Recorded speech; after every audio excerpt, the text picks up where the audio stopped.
you ever felt frustrated, overwhelmed, or stuck wasting time in admin instead of growing, leveraging, and scaling your business? Then this podcast is for you. Welcome to Delegate to Elevate, the podcast that's all about handing off what you don't need to do so you can focus on what you do best.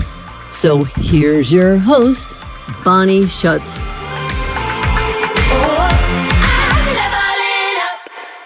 Hello, everybody. Welcome to Delegate to Elevate.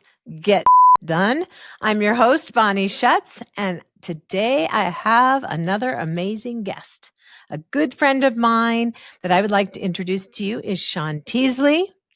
And say hi, Shawn. Hello, listeners. Yes. I am going to read a little bio for Shawn so you can learn a little bit about her and why I brought her on today. So Shawn Teasley is a marketing and branding strategist with a passion for digital marketing, social media, and communications. She specializes in devising comprehensive strategies and managing brands' online presence across various social platforms. As the owner and lead strategist of her agency, Shawn consults, trains, and mentors teams on effective social media strategies and digital marketing initiatives. And this is the clincher. I love this part.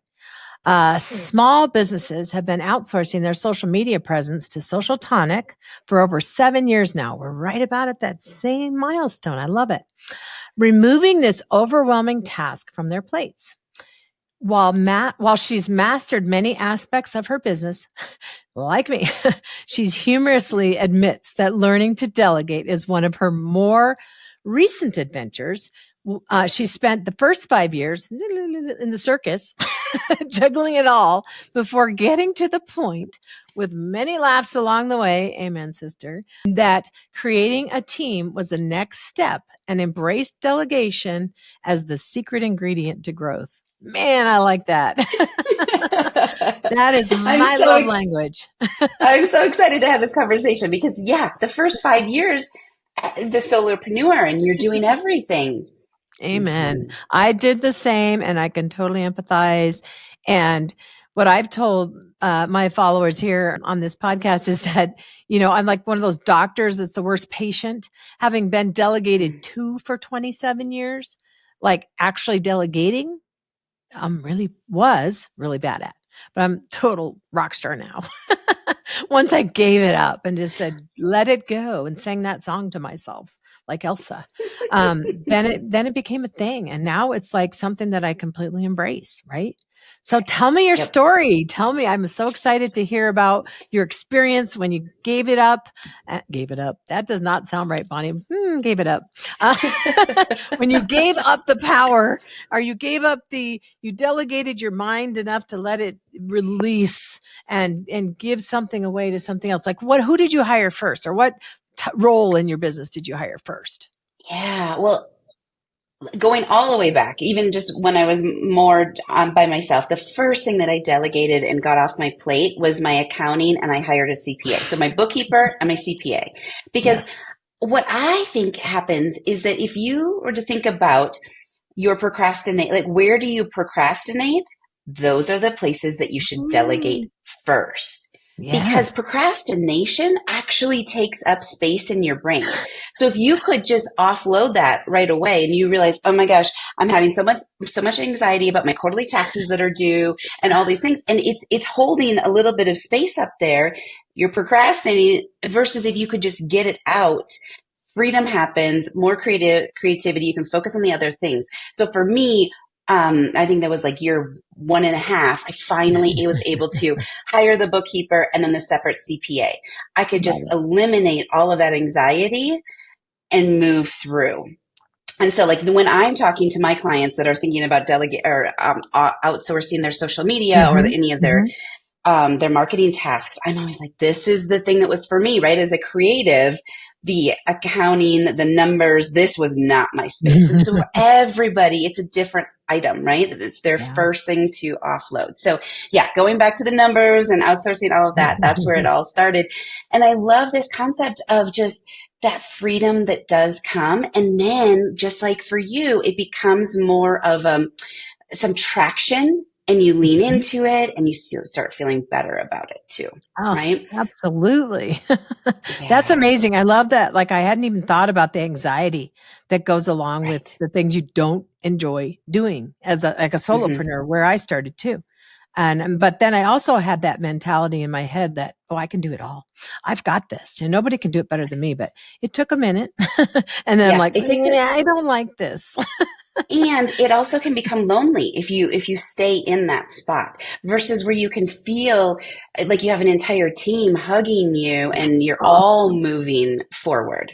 yes, the Yeah. virtual hugs are the best. They are. And that's funny that you said bookkeeping, because that's the very first thing I offloaded to, because Hmm. I got D's in math. So there's Yeah. that. That's I great. love it. Okay. So bookkeeping check. And that's one of the first things. So Hmm. I think in our space, in the professional services world, that might be, if you're not a bookkeeping agency yourself, it might be one of Right. the very first things you let go of. So where did it progress from there?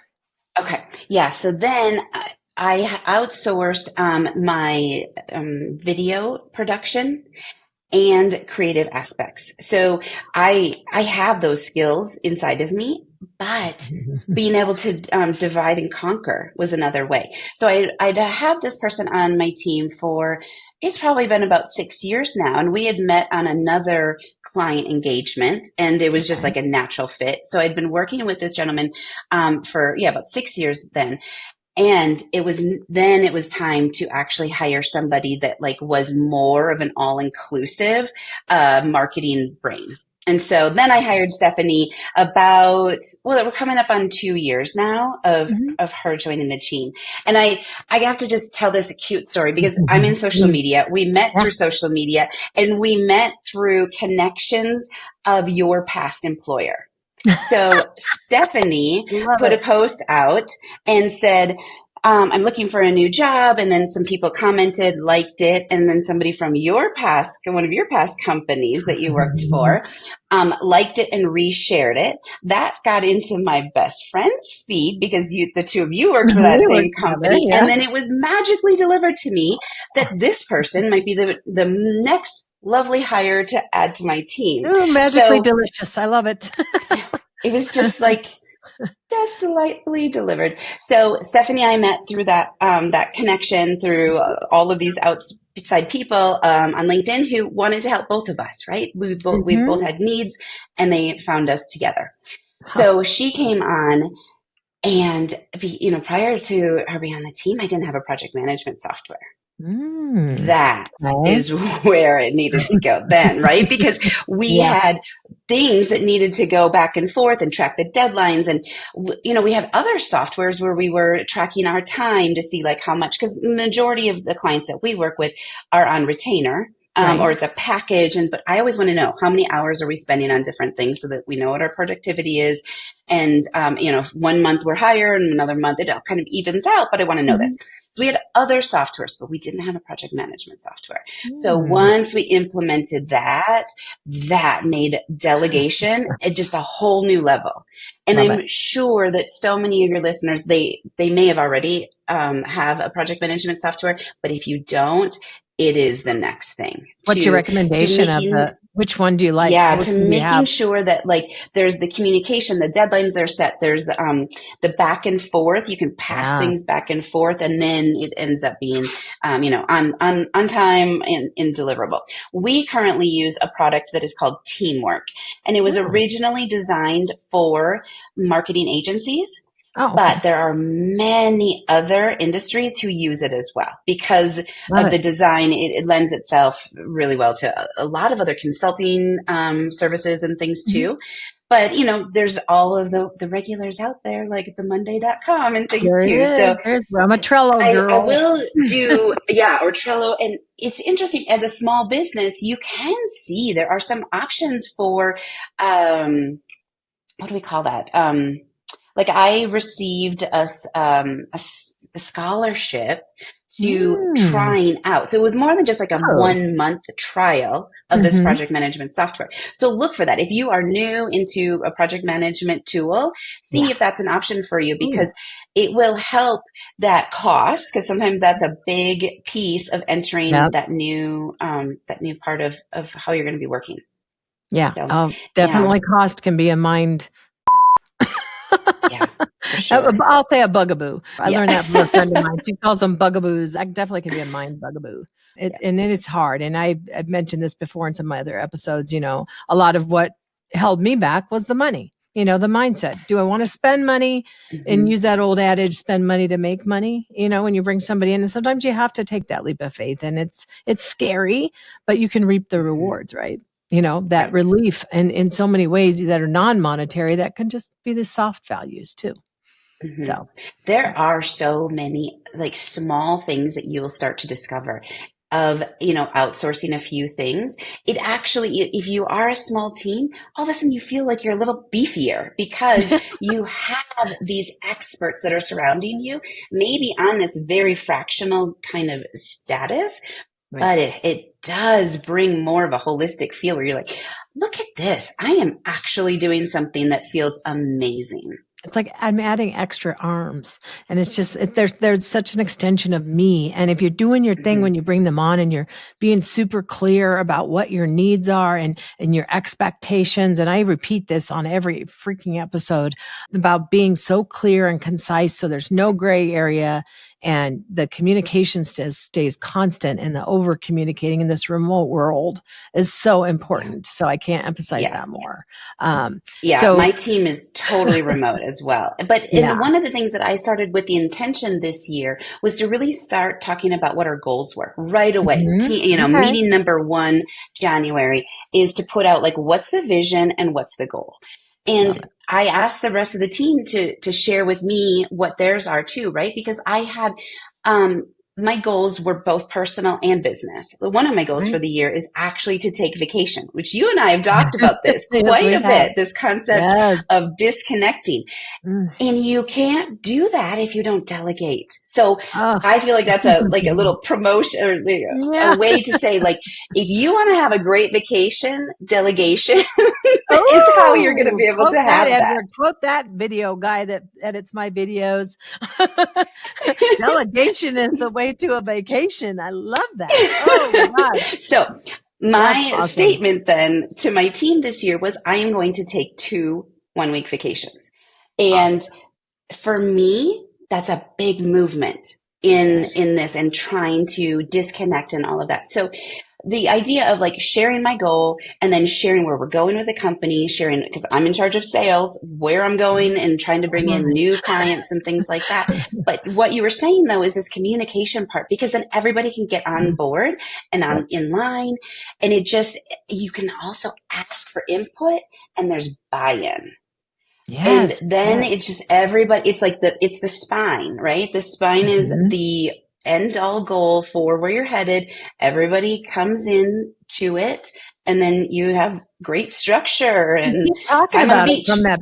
Exactly. Keep talking about it from the beginning of the year up until you go, and just say, okay, where are we at? Are you feel comfortable? Yes. What can I do for you to make you feel more comfortable while I'm gone? I will say, I'm just going to chime in real quick story myself. I was gone. My husband and I, who's my CFO, CTO, we left for a week recently. And, delegation works if you're really good. I thought I was very clear. Everything's good. Some things kind of did fall apart. And so, that happens. And I don't want my listeners to say, oh my God, I'm a freaking failure. It happens. No. You really feel good about what you've shared and what you've communicated, and things can still fall apart when you're gone. And I don't want to discourage you from taking that time off you very much need. So I just had to share that it can happen, but we're taking almost an entire month in October. And so the build up to that is scaring me a lot. But it's going to happen. And I have a core team now that are going to lead while I'm gone. And I'm going to be constantly hammering in that, and don't be afraid. I mean, I know obviously clients are the most important thing, what keeps us alive, but what's wrong with saying, if it's something that needs to be an executive decision and your team can't handle it, what's wrong with them saying she's on a sabbatical or she's on a vacation until this date? Mm-hmm. Unfortunately, I don't have the power to make this decision. It's going to have to wait till she gets back. I mean, is that awful to say? I don't know. What's your opinion on that? No, I don't think so. No, it's not. And I think that if we can actually add a little humor to this, I've seen so many out of office messages that are, saying something like, I'm in the woods at the cabin with no reception and I earned this, or something, right? Or this is my time with the kids on the beach and you won't hear from me for a week. I'm sipping Mai Tais and dancing to the put it whatevers. Yes, put it into ChatGPT. Make a request for a humorous out of office message and paste it in, right? And just add some, because when I get that, it makes me giggle, and I am actually so proud of that person. Then you relate. Even if I don't have a lot of connection with that person, I'm like, yes, they're owning it, and they are taking time for that. Mm-hmm. Yes. So do not be afraid. Absolutely. That's funny you mentioned that, because I use a lot of humor in my business, and I think it really de-escalates even a difficult conversation to add a little humor. I encourage anybody to add humor instead of getting too serious. I mean, life is short, right? But adding a little humor to de-escalate any situation, and somebody getting frustrated because you're out for a week. Too bad. They can be out for a week next too. It's awesome. And I think, Bonnie, the world's an idea for you on this is that if you look back at what happened last year and you talk to the team and say, like, okay, so what did we learn from my 2 vacations last year? And kind of just get some brainstorming going around that can help you apply it to this upcoming one for October as well. Lessons learned. Hashtag lessons learned, man. That because I was gone on a trip and I came back and the team knew that I was going to be working while I was on this trip, but it was a rough one. And I came back and I was like, okay, we're not going to do that again. What, here's what I learned. What did you guys learn? And then how are we going to do this differently? So constantly, and I'm always saying this about social media too, is are we looking at the analytics? What are the analytics from last month telling us about how we should be posting for, the next month to get engagement and to, be getting really into the good content? It's the same thing, right? You got to see what worked and then you got to talk about it.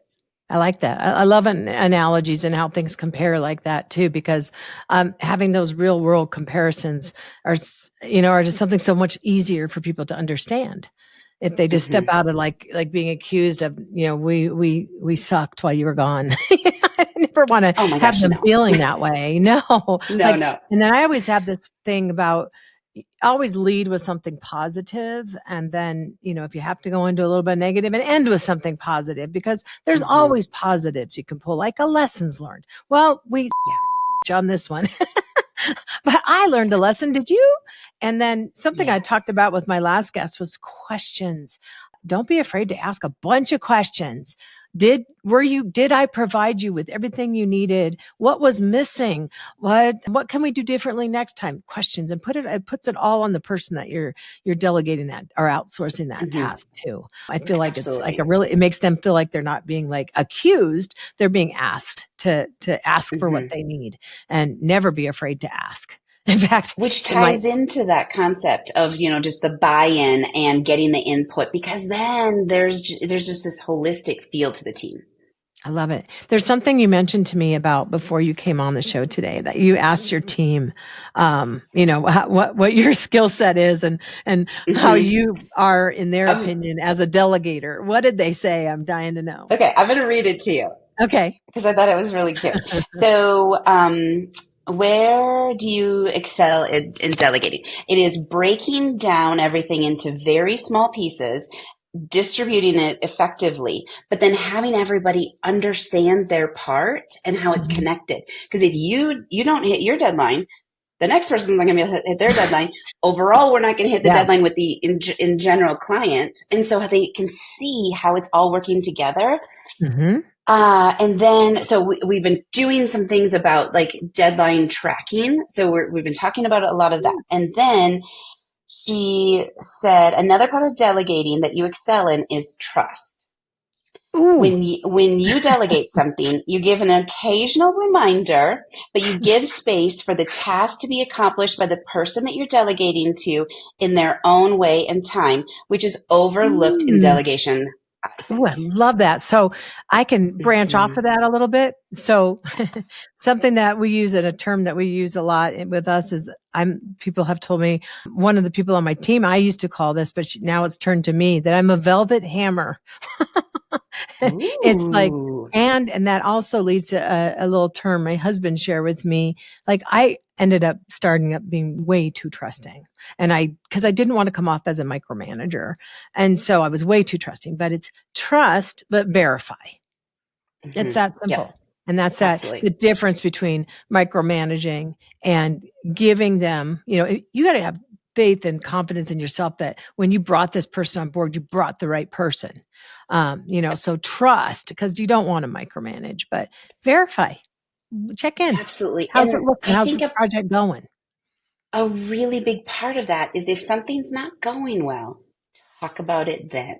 Don't Yes. wait until later because that then erodes the trust, right? And so like Yeah. I can continuously think, oh my goodness, Stephanie is going to be delivering. Like do I wonder where we're at? Yep.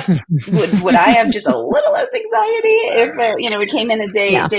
day earlier? Sure. But I know every time she always delivers. So Nice. but that would not be where it's at if we didn't talk about things that may, be little tweaks here and there along the way. And so it's just that open communication to keep the trust there, because then Yeah. this micromanagement just goes away. Do you have any fun little nicknames or anything, or any little anecdotes or little quippy things that you use inside your business? Like, when people do something for me that they're not sure that I'm going to like, they'll send it to me and say, "Can you bonify this?" Oh yeah. Or if they're talking to each other, they use the WWBD, what would Bonnie do? That's so cute. Yeah. Um, well, actually, I heard this back from a client. They said, okay, so they wanted to do a white paper. So they Mhm. wrote the research, but then we needed to glam it up and put it in Yeesh. their branding. And so Mhm. we needed you to tonify it, social tonic, Oh. tonify it. Oh, So, that just brought me to another question. So yeah, tell me how you came up with the name of your company, Social Tonic. I have ideas, but I want to know if I was right. yeah. So the idea of tonic is, if we go back in the medicinal sense of it, right, and not the Mhm. alcohol side of Mhm. tonic, but it is Damn. a way of Okay. invigorating health Mm. and bringing up, and it's like this bubbling up, right? So Mm. we want your brand to bubble up and Love have it. this energizing presence in front of everyone. So we're helping you do that in your social media, on your blogs, or in the emails that come through. So clients come to us first because they want to outsource social media. It's one of the Yeah. tasks that many people find a lot of overwhelm and Mm. anxiety for. So then they outsource it and say like, okay, we need some help here. And so we want those people, those brands, our clients' brands, to be bubbling up and showing in such invigorating ways Nice. and healthy ways. Of course, I went to the alcohol side. I was like, okay, gin and tonic. I'm like, they're just thinking of all the things you can mix with tonic. And then I don't know, but I that's love it. cool. And Yeah. when you said bubble up, I don't know how old you are, but I remember a drink called Bubble Up, and that's exactly what Yeah. came to my head, was a picture of a bottle of Bubble Up. So I love that. So you could use that in your Yeah. marketing someday. Maybe you Mm-hmm. can't actually use the brand name, but remember this green No. 2-liter bottle. But that came to my head. So Well, what's funny for me with nostalgia social is. media was that Mm-hmm. I had a hard time giving that up, because I was stifled as an executive assistant in corporate from being creative. I could not, there was Mm-hmm. nothing I could really be creative when you're scheduling things and you're booking travel. Yeah, whatever. But so when I started my business, that was one of the things, like, nobody can do it as good as me. And I know what I want, and I Mm-hmm. did it for a while, but letting that go was probably the second most difficult thing to delegate for me. But now that I have, and I've let it go 2-3 years ago, and Mm-hmm. that's one of the things that I bonify. She Yeah. creates the images and Yep. the content, and I bonify them with very little sprinkles of Bonnie in there. But I love that. And it has been such a relief because I would spend Sundays like booking, scheduling out for the week or the month, I'm like, I need my days off. I didn't become an entrepreneur to work like the old school grind and, work 15 hours a day, not doing it. I'm too old for that. Oh, not to say that. I'm past well, and I think just what you're talking about, this bonifying things, right? Is that when I have a new discovery call with a client, we say to them, like let's say you have a package where you're getting 12 posts a month, three posts a week or something like that.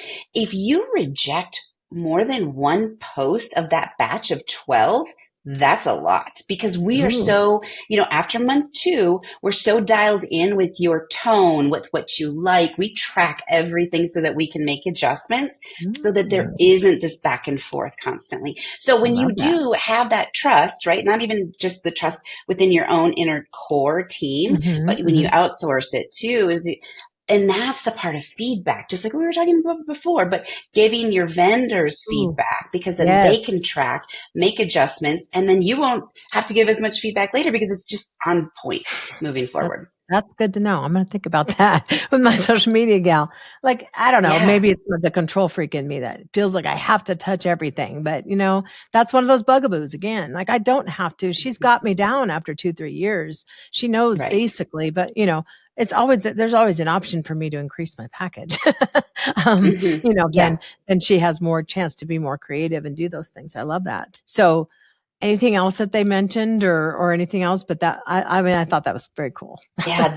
The trust piece was almost like a bit of a compliment that I received. I was like, well, I wasn't looking for that, but like, that was really delightful to hear. Now I feel like doing that. Yeah. Totally. This could be like a new, scared, though. I'm you could do an entire episode on this. On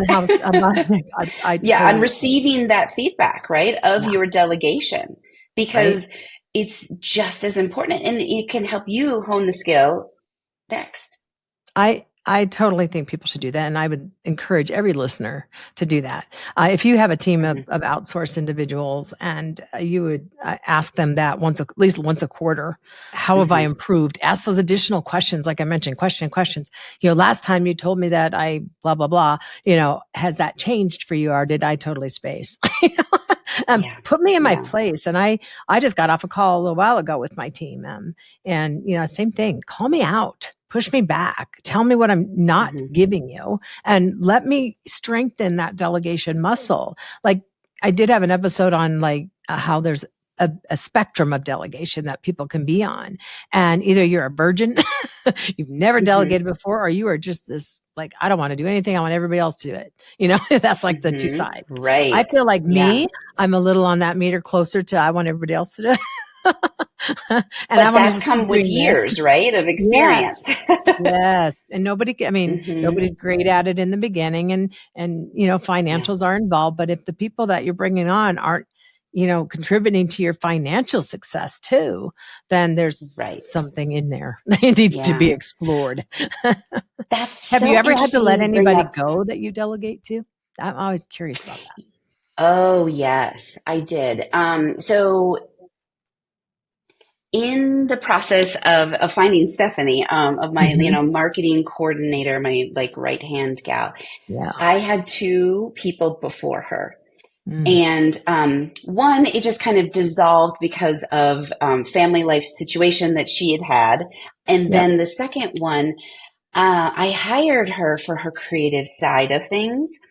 But as a result, her grammar or her just pure spelling wasn't in check. And so I found it to be a really challenging time because I thought, okay, I want to be the kindest, but also, set my expectations. Yeah. And so what I was doing, I was giving her feedback via email. I was making some Loom videos of recording my screen of my expectations. So I was hitting these different ways of giving feedback because I didn't want to assume that this was going to be the way that, she enjoys or she's most successfully being communicated to. Right, so after trying those different ways, it still wasn't working. And so, I had to sit down with a couple of girlfriends to say, like, do I need to enter in more patience, and am I missing something, or is it time to let her go? And it was time to let her go. And it was really interesting too. One of the helpful things, which as a business owner, the finances come into it. But when I looked at how much I had paid her over the last 3 months and then how much struggle there was, that helped me make that decision. Do you know how much that's resonating with me right now? I just recently let go of one of my OGs who, stayed in the middle. And after 6 or 7 years with me, she always would bring up, but I've been with you the longest. I've been with you the longest. But the quality of work did not get better over time. And so I just tried to deliver it as if it was, we had our season together. And sometimes, like in marriages and such, you have a season, you have a divorce, and sometimes it's amicable and sometimes it's not. I tried to be like you. I tried to be as kind as I could, state the facts, and boil it down to a financial decision. I was paying her too much. That can happen too. I wasn't thinking about myself, but think about yourself as a business owner, people. Don't make that mistake. Right. I wanted to be this generous second act woman that was just in a give back stage, and I'm just going to throw money at people. Well, that's great, but you want your business to survive too. So, but that's a whole nother Oprah. I mean, that's a whole nother Delegate to Elevate about letting people go. But I just want to recognize the fact that it happens, and that's okay. I mean, it's just like a job. I mean, it's just like, I've lost jobs, definitely, same thing. But when you're the person that's steering the ship, it's a little more difficult. And, reach out to your network. I should have called you. I know people. I love to be the super networker and have these resources at my fingertips and people that I can talk to. So I guess we're kind of like wrapping up here. What would be one final tip you might give to our listeners about leveling up their delegation skills? Well, I want to come back to what you were saying with regards to the spectrum, because I think this is so interesting. You and I were talking about how a couple of months ago at one of our meetups that we see each other at, and I had released a new training package. And that is a different way of delegating. So you are leveling up somebody internally to do something versus completely outsourcing it. So I just want you to think about this version of delegating. Yes, you could completely do something outside of your team, but if there's somebody inside the team that you could level up their skills and you want to keep it in-house, that is another way of delegating. So we do a training package. It's a 4-month. Month 1, we do the entire social media for you and hone it in. Get everybody's buy-in, and then we teach whoever you decide internally how to use the templates, what exactly we did in the first month, and then there's an entire roadmap for the rest of the year. And so that's just like another way of delegating, but keeping it in at the same time. That's good. That still flexes you as the business owner and CEO. It flexes your muscles because the more, at least me, the more I speak it and teach it to others, the better I get at it. Even talking to people here, I get better at it. And I like that idea of even leveling up my mid-level account managers myself and doing some sort of a training with them. I really like that. Thanks for that tip. I might take that home with me. Oh, I am home. Awesome. Well, you came up with some amazing insights and tips and tricks for everybody today, and I appreciate that. Thank you so much. Absolutely. Anything in closing, or are we all set? Well, find me on LinkedIn. This is my favorite social media platform. So Shawn, SHAWN, Teasley, TEASLEY, and I am with Social Tonic. Yes, and we will put all of her contact information in the comments below. So please subscribe, and leave a review. Let me know if you enjoyed today's episode, and give me ideas for other subjects and other types of professional service providers you'd like to hear from. Thank you so much for listening today. Take care, everybody. Bye. So that's it for today's episode of Delegate to Elevate. Head on over to Apple Podcasts or wherever you listen and subscribe to the show. One lucky listener every single week that posts a review on Apple Podcasts or iTunes will win a chance in the grand prize drawing to win a $15,000 private VIP day with Bonnie herself. Be sure to head on over to delegatetoelevatepodcast.com. That's with the number 2. And pick up a free copy of Bonnie's gift and join us on the next episode.